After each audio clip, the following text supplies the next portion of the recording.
மக்களே, tea cup channel உங்களை அன்புடன் வரவேற்கிறோம். இன்றைக்கி கன்னியாகுமரி ஸ்டைலில் நம்ம மீன் குழம்பு வைக்கலாம். வாங்க வீடியோக்குள்ளே போகலாம்.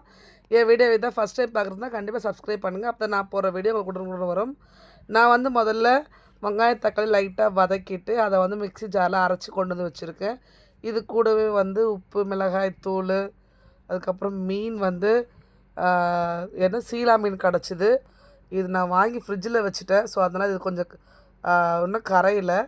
ஸோ நம்ம எல்லாமே மொத்தமாக தானே செய்ய போகிறதுனால அதுலேயே எல்லாத்தையும் போட்டு மிக்ஸ் பண்ணிட்டேன். இது கூட புளி தண்ணி ஊற்றிக்கிறேன். அதுக்கப்புறமே மிளகாத்தூள் இதெல்லாமே சேர்த்து எல்லாத்தையும் நல்லா ஒன்று சேர கலந்து விட்டுருக்கேன். நம்ம வதக்கி வைக்கிற குழம்புக்கும் இந்த குழம்புக்கும் நிறைய வித்தியாசம் இருக்குது.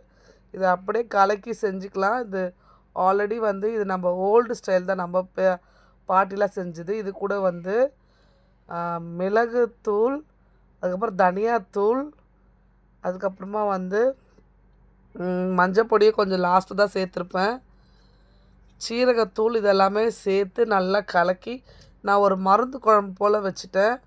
சரி, நம்ம சளிக்கும் கொஞ்சம் நல்லா கேட்குமே அப்படின்ட்டு எல்லாத்தையும் நல்லா கலந்து விட்டு கூட 2 பச்சை மிளகாய் கீரி போட்டு அது கூடவே கருவேப்பிலை, கொத்தமல்லி இதெல்லாமே சேர்த்து விட்டு ஒரு நல்லா கலக்கி வச்சாச்சு குழம்பு பதத்துக்கு.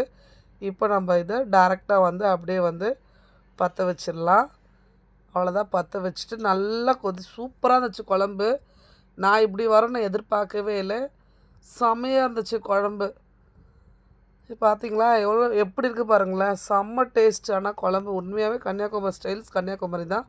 இது கூட ஒரு தாளிப்பு மட்டும் கொடுத்துட்டிங்கன்னா அவ்வளோதான், சூப்பரான குழம்பு. என்ன ஒன்று, இந்த குழம்பு நம்மளால் வச்சு சாப்பிடலாம் 2-3 நாள். நம்ம குழம்பு 2-3 நாள் வச்சு சாப்பிட்லாம். இது என்னென்னா கொஞ்சம் கெட்டு போகிற கமெண்ட் பண்ணுங்கள். அப்போ தான் நான் போடுற வீடியோ உங்களுக்கு உடனே ஒரே ஒரு டைம் இது கூட தாளிப்புக்கு நான் எண்ணெய் முடிச்சிடலாம். கொஞ்சமாக வெந்தயம், கொஞ்சமாக கடுகு, கருவேப்பிலை சேர்த்து அவ்வளோதான் தாளிப்பை இதில் மிக்ஸ் பண்ணிட்டேன். நிஜமாகவே குழம்பு அட்டகாசமாக சாப்பாட்டில் பிசைஞ்சு ஆடும்போது சொர்க்கமாக தெரிஞ்சுது. நிஜமாகவே கண்டிப்பாக இதேமாதிரி நீங்களும் ட்ரை பண்ணி பாருங்கள். ரொம்ப சிம்பிளாக இருந்துச்சு இது.